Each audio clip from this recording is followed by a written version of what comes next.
Et bonjour à tous et bienvenue sur la chaîne de l'Examen Crypto. Nous sommes le vendredi 5 juillet 2024, il est 8h24. On va faire un point bien sûr sur la situation du Bitcoin. On va voir qu'une fois de plus, on se réveille dans un bain de sang mais qui fait très très mal celui-ci. Bref, sans plus attendre, installez-vous, on démarre cette vidéo. On démarre avec la cryptomap, vous le voyez, qui est dans un rouge très très très foncé. Ça fait vraiment mal. Et oui, on a un Bitcoin qui est en train de valider malheureusement son double top hebdomadaire. On va regarder tout ça après dans cette vidéo. Allez, on démarre avec des petites actualités. Déjà, on a du côté du calendrier économique, ici, le salaire horaire moyen aujourd'hui qui va tomber à 14h30, création d'emplois dans le secteur non agricole, taux de chômage, et à 17h, le rapport sur la politique monétaire de la Fed. Alors, il faut savoir qu'hier, c'était un jour férié aux États-Unis. Donc, on a eu quand même avant-hier les minutes de la Fed, il faut aussi le noter. Hier, c'était un jour férié. Et aujourd'hui, on reprend tout ce calendrier économique. Donc là, ça chute, ça fait très très mal. J'ai quand même des petites actualités un petit peu sympas pour essayer tout de même de remonter un peu le moral des troupes. Il faut savoir que le Salvador continue son DCA sur le Bitcoin. À ce jour, le pays possède 5801 Bitcoin pour une valeur de plus de 337 millions de dollars. Donc on le voit, hein, ils investissent à chaque fois par palier. Donc effectivement, c'est intéressant, au moins eux ils continuent. Maintenant, bon, voilà, le reste c'est que des news plutôt malheureusement très très très violentes. On voit que la crypto Tao, en l'espace de quelques jours, en l'espace de quelques jours a quand même chuté énormément. Enfin bref, on va regarder tout ce qui se passe réellement en détail au travers de cette vidéo et on démarre. On démarre sur le Bitcoin malheureusement qui chute. Ça fait très très mal. On va regarder directement l'indicateur du ratio long short. Ah non, mais c'est incroyable, c'est beaucoup trop encore. Regardez ça. On a ce ratio long short, 72% de long, 27% de short. Ça veut dire qu'il y a toujours et encore trop de personnes qui sont là en train de long. Et ça, malheureusement, on le sait, c'est rarement bon. Comme je vous l'ai dit, ça pouvait entraîner malheureusement la chute du Bitcoin et on est actuellement en plein dedans. On est en plein dedans, le Bitcoin est en train de chuter. On est actuellement aux 54 000 dollars. Donc là, si on regarde la map de liquidité, on voit que là, on est sur le premier gros pic. Vous le voyez, entre 54 000 et 52 000 dollars, il y a un gros pic de liquidité à venir chercher. Surtout quand on sera aux 52 000. Donc il est possible que le Bitcoin aille chercher toutes ces liquidités. Il faut bien aussi se dire que là, jusqu'à 46 000 dollars, on est dans une grosse zone à aller chercher des liquidités. Donc c'est intéressant. Bon, en général, on va pas chercher tout le monde, et heureusement d'ailleurs, mais là, entre 54 et 52, voire même 50, voire même 51, on a quand même des grosses liquidités à venir chercher. Bref, donc là, du côté du Bitcoin, malheureusement, on le voit, on est en train de valider, malheureusement, le fameux double top. Souvenez-vous, on a le premier top, deuxième top, figure chartiste de retournement baissier. Il fallait impérativement breaker les 60 777 pour valider ce pattern. Et là, malheureusement, on le voit, hein, on est quand même bien en dessous de tout ça. Donc là, on est venu chercher les niveaux clés Fibonacci. Donc on est venu chercher le niveau des 0,5 Fibonacci à 56 913, vous le voyez ici. Malheureusement, ça n'a pas tenu. Et donc là, on va chercher tout simplement le niveau Fibonacci suivant à 52 920 dollars.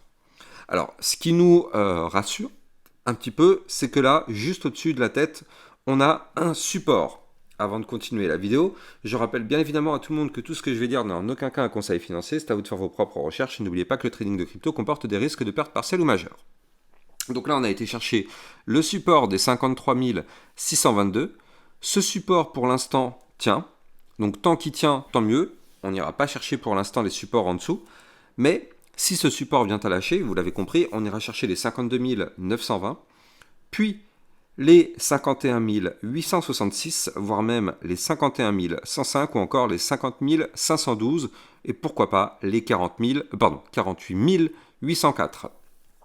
Tout ça, ce sont des zones à revenir chercher. Soyons extrêmement prudents parce qu'on n'a toujours pas été chercher la target du double top. Je rappelle que la target du double top, elle se trouve ici à combien c'était, voilà, à 50 400 dollars. Ça, c'est la target du double top. Malheureusement, c'est la target. Donc c'est l'endroit où on doit aller. Alors après, ça reste théorique. Ça reste théorique. Il faut bien comprendre, bien sûr, que bon, il y a quand même des gros supports intermédiaires, donc c'est pas dit qu'on aille chercher aussi bas, mais tout de même, il faut le noter, c'est quand même important. Et d'ailleurs, il faut aussi le noter, si on retrace au niveau du Fibonacci, notre zone de recharge pour du long, elle se trouve ici, je vous le rappelle, hein. Elle est ici la zone de recharge, entre les 52 920 et les 47 234 dollars. Donc il est tout à fait possible et imaginable de voir un Bitcoin retomber dans ces niveaux clés et effectivement qu'on puisse trouver un rebond quelque part dans cette zone-là. Et là, en réalité, je pense que normalement, si on fait ça, ça devrait sortir un maximum de longues, comme on l'a vu tout à l'heure ici. Ça devrait sortir les longues, ça devrait rééquilibrer effectivement le ratio. Et donc là, on devrait arriver à un ratio 50-50 à peu près si on continue de chuter encore un peu plus fort. Et donc là, voilà, ce serait plutôt pas mal pour pouvoir repartir. C'est triste, c'est difficile, mais c'est comme ça. Il faut bien aussi noter que du côté du calendrier du Crypto Fear and Greed, pardon, là on est à 29. Alors il y a de très très fortes chances que ça continue de chuter un petit peu, mais vous le voyez, on est actuellement dans la peur. Dans la peur, ça veut dire que là, plus personne n'ose investir. Du côté des réseaux sociaux, on a beaucoup de négativité par rapport à la crypto-monnaie.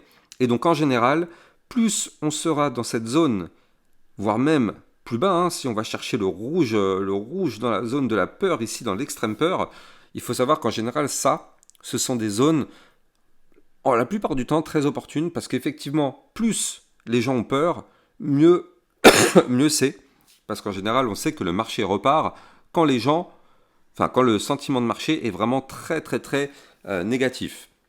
Donc là, il va falloir surveiller cet indicateur Fear and Greed et, bien évidemment, surveiller cette boîte de recharge pour du long. Donc je rappelle les deux niveaux clés.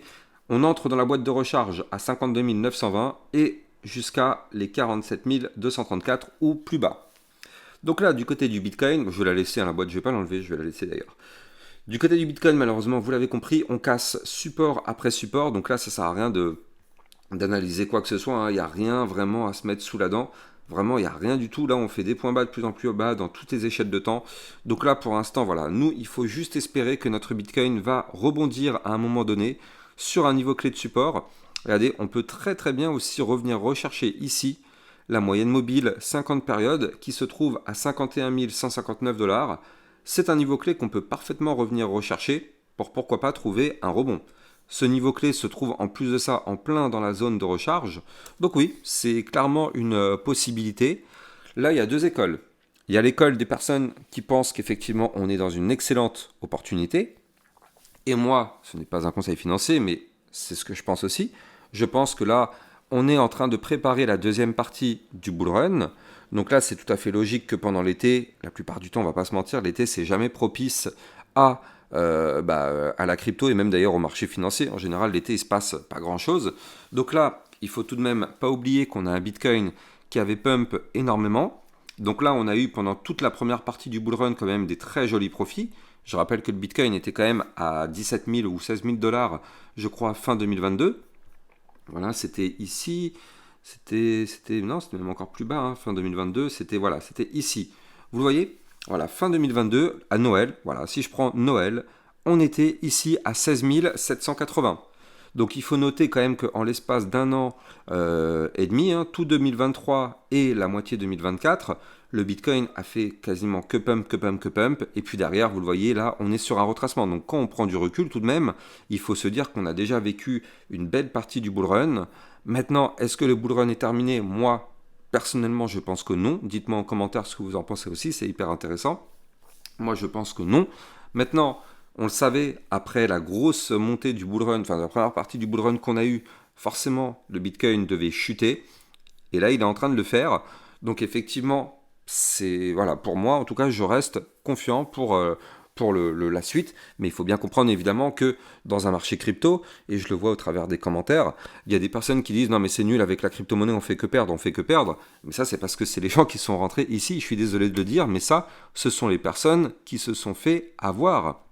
Les personnes qui se sont fait avoir, elles sont rentrées malheureusement sur le top, et ces personnes, elles essuient malheureusement chute après chute. Et pourquoi elles sont rentrées sur le top? Parce que c'est là où dans tous les réseaux sociaux, tous les trucs à la télévision, les radios, tout le monde parlait de Bitcoin. Et donc c'était ici. Et en général, quand on a ça, on le sait, c'est toujours un top local. Donc je rappelle que sur ma chaîne YouTube, on avait commencé le DCA, souvenez-vous, en 2023, à novembre, non, on l'avait commencé en novembre 2022, souvenez-vous. Notre DCA, on l'avait commencé ici, dans cette zone-là, quand le Bitcoin était entre les 16 000 et les 17 000 dollars. On avait commencé le DCA et souvenez-vous, moi je vous avais dit que j'avais arrêté le DCA quand on était monté aux alentours des 40 000 dollars. J'avais arrêté mon DCA ici. Et souvenez-vous, ici, voilà, quand on était là, j'avais lancé mon DCA. Vous avez été nombreux d'ailleurs à le copier pour justement profiter de la première partie du bull run. Et donc ça fait vraiment plaisir parce que toutes ces personnes-là ont effectivement pu dégager des gros profits parce que quand même, dans toute cette zone-là, on avait quand même des sacrés profits. Maintenant, derrière, malheureusement, au bout d'un moment, il y a la zone de prise de profit, forcément. Quand on a déjà fait un x3 ou x3,5 sur le Bitcoin, au bout d'un moment, il faut se poser la question à quel moment on prend nos profits.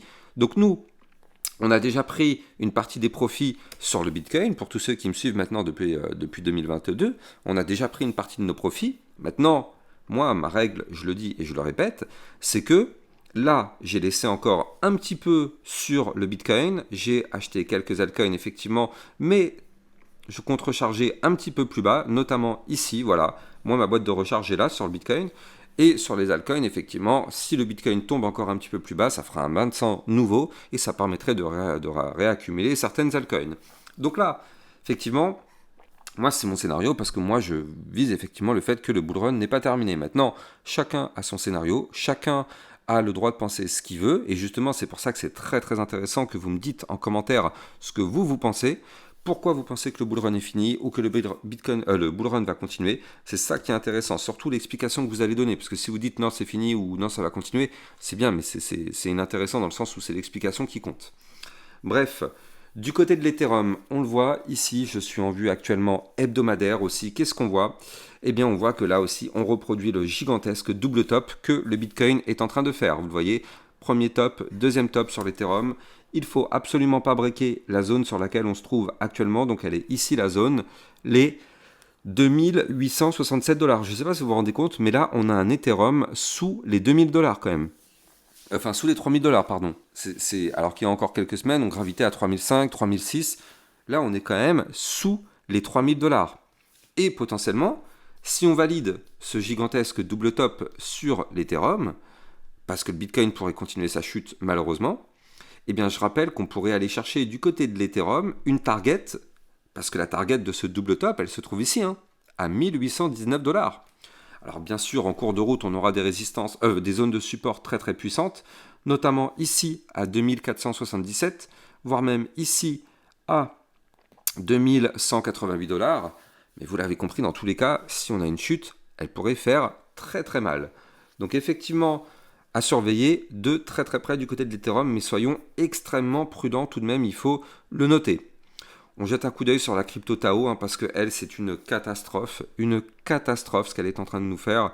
Vous le voyez. De toute façon, d'un côté, nous sur ma chaîne YouTube, il n'y a pas trop de surprises. Je vous avais dit que pour l'instant, sur le Tao, il n'y avait strictement aucune figure chartiste de retournement haussière. Donc je vous avais dit que là, pour l'instant, il y a beaucoup de personnes sur YouTube qui disent qu'ils vont recharger à fond dans des vidéos. Mais moi, je vous ai dit, attention, soyons extrêmement prudents parce que pour le moment, sur le Tao, nous n'avons aucune figure chartiste de retournement haussier. Et donc là, on continue de chuter. Malheureusement, pour l'instant, on n'a toujours pas trouvé un rebond quelconque. Et quand on regarde bien d'un point de vue technique, on n'a toujours strictement aucune figure chartiste de retournement haussier, voire même pire que ça. Je rappelle que sur le Tao, depuis maintenant ici, donc depuis le 6 mars 2024, le Tao est dans un gigantesque canal descendant. Et comme je vous l'avais expliqué, tant qu'on est dans ce canal descendant, malheureusement, la configuration est et reste baissière. On a eu à un moment donné ici une feinte, une tentative de cassure du milieu du canal pour aller chercher pourquoi pas le haut du canal. Malheureusement, ça a été un échec. Donc là, on est actuellement posé sur le support des 194,74 du côté du Tao. Si ce support ne tient pas, attention, ce sera pour aller chercher le bas du canal ascendant qui se trouve à 182 dollars. Tout de même, il faut le noter, 182 dollars. Donc effectivement, Si on casse après ce canal descendant par le bas, malheureusement, ça risque de faire très très mal. Maintenant, ce qui est bien, entre guillemets, c'est que là, on se rapproche du bas du canal, donc on se rapproche de la zone de support. Donc il est tout à fait possible aussi que le Tao mette fin à sa chute en rebondissant sur le bas du canal pour par la suite aller chercher le haut du canal. Ça, c'est une possibilité que pour l'instant, je rappelle, on n'a toujours pas de boule de cristal, donc on ne peut pas savoir là tout de suite ce qui va se passer. Mais étant donné que c'est une possibilité, eh bien on va la surveiller de près, celle-ci, parce que c'est vrai qu'on pourrait avoir un rebond suite à cette forte chute. Ce serait quand même au bout d'un moment inquiétant de ne avoir aucun rebond. Donc là, on arrive dans les belles zones sur lesquelles on pourrait, pourquoi pas, rebondir du côté du Tao. Voilà, je pense qu'on va faire encore une autre crypto-monnaie, mais avant ça, je rappelle bien sûr que vous pouvez me suivre sur Twitter pour recevoir toutes mes news, toutes mes actualités, tout ce qu'il faut savoir sur l'environnement crypto-monnaie. Hier, j'ai pas eu le temps de vous trouver énormément de news parce que j'étais très occupé toute la journée. Mais bon, il n'y a pas de souci, ça reprend dès aujourd'hui. Et je rappelle aussi au passage que vous pouvez trader toute cette volatilité en utilisant mon lien de parrainage Binance que vous allez trouver en description de cette vidéo. Grâce à ce lien de parrainage, vous allez bien sûr pouvoir obtenir un bonus à vie sur vos frais de trading et vous allez pouvoir trader sur une plateforme sécurisée vu qu'elle est enregistrée PSAN auprès de l'AMF. Allez, on va jeter un coup d'œil du côté aussi du Solana. Je sais que vous êtes très nombreux à me la demander. Donc là, du côté du Solana, zone de danger majeure. On va pas se mentir, zone de danger majeure, regardez ça. Du côté du Solana, on est actuellement posé pile poil sur le bas du range, qu'on est peut-être même en train de tenter de casser, mais pour l'instant c'est de la vue jour, donc on ne fait que commencer la journée. Mais regardez, du côté du Solana, elle est là, la zone de support, 126,42. Il faut absolument ne pas breaker ce niveau clé de support du côté du Solana, sinon on casse le range par le bas, signal de vente pour chuter. Prochain niveau de support, 118,65, 112,24, 106,21, voire même 95,71. Donc là, soyons extrêmement prudents du côté du Solana. Ça peut faire très mal si jamais on se met à casser ce niveau clé. Maintenant, pour être un petit peu rassurant, ce niveau clé étant une zone de support, et donc là, il est parfaitement possible de rebondir dessus aussi, et pourquoi pas essayer de reprendre de la force. Mais tout ça, ça va dépendre bien sûr du Bitcoin, vous le savez, à la seconde où le Bitcoin crash, tout le marché crypto crash avec lui. Donc c'est pour ça que là, en réalité, ça sert même quasiment à rien de regarder les altcoins. Tout le monde parle d'alt-season ou je ne sais quoi. Non, c'est faux. Moi, je vous ai dit sur ma chaîne YouTube, la Bitcoin dominance est toujours extrêmement élevée. On le voit d'ailleurs ici. On est actuellement à 55% de dominance du côté du Bitcoin. Donc je vous avais dit que là, tant que la dominance est aussi forte, ne nous attendons pas à une alt season. Et tant que le Bitcoin continue de cracher, ne nous attendons pas à une alt season. Donc sur YouTube, toutes les personnes qui vous disent alt season est là, et là, et là, ça va commencer, prenez bien en compte ces paramètres-là. Tant que le Bitcoin va continuer de chuter, de toute façon, on le sait, toutes les altcoins vont chuter. Par contre, si la Bitcoin dominance continue de chuter, essaye de chuter, pardon, alors oui, ça pourrait peut-être donner un petit espoir, mais pour l'instant, on a vu ensemble que ce n'était pas le cas. Ça pourrait peut-être effectivement arriver plus tard, mais pour l'instant, soyons extrêmement prudents, et sur ma chaîne YouTube, nous ne sommes pas naïfs. Voilà. J'espère que vous avez kiffé la vidéo, n'oubliez pas de liker, commenter, partager, et je vous souhaite à tous une bonne journée. Je vous dis à plus tard, on fera peut-être un point en cette fin de journée. Ciao, ciao!